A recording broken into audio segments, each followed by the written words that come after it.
10 दिन की अवधि। एक राजा था। उसने 10 जंगली कुत्ते पाल रखे थे, जिनका प्रयोग वह लोगों को उनके द्वारा की गई गलतियों पर मृत्यु दंड देने के लिए करता था। एक बार कुछ ऐसा हुआ कि राजा के एक पुराने मंत्री से कोई गलती हो गई। अतः क्रोधित होकर राजा ने उसे शिकारी कुत्तों के सम्मुख फिकवाने का आदेश दे डाला। सजा दिए जाने से पूर्व राजा ने मंत्री से उसकी आखिरी इच्छा पूछी। राजन, मैंने आज्ञाकारी सेवक के रूप में आपकी 10 सालों से सेवा की है। मैं सजा पाने से पहले आपसे 10 दिनों की अवधि चाहता हूँ। मंत्री ने राजा से निवेदन किया। राजा ने उसकी बात मान ली।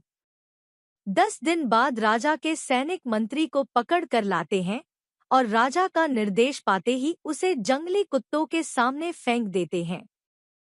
परंतु यह क्या, कुत्ते मंत्री पर टूट पड़ने की बजाय अपनी पूंछ हिला कर मंत्री के ऊपर कूदने लगते हैं और प्यार से उसके पैर चाटने लगते हैं। राजा आश्चर्य से यह सब देख रहा था। उसने मन ही मन सोचा कि आखिर इन जंगली कुत्तों को क्या हो गया है, वे इस तरह क्यों व्यवहार कर रहे हैं। आखिरकार राजा से रहा नहीं गया। उसने मंत्री से पूछा, ये क्या हो रहा है?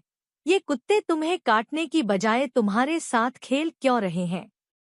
राजन, मैंने आपसे जो 10 दिनों की अवधि ली थी, उसका एक एक क्षण मैंने इन गूंगे जानवरों की सेवा करने में लगा दिया।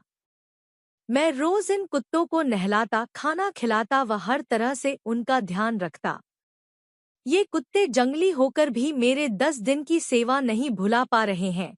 परंतु खेद है कि आप प्रजा के पालक होकर भी मेरी 10 वर्षों की स्वामी भक्ति भूल गए और मेरी एक छोटी सी त्रुटि पर इतनी बड़ी सजा सुन दी। राजा को अपनी भूल का ज्ञान हो चुका था।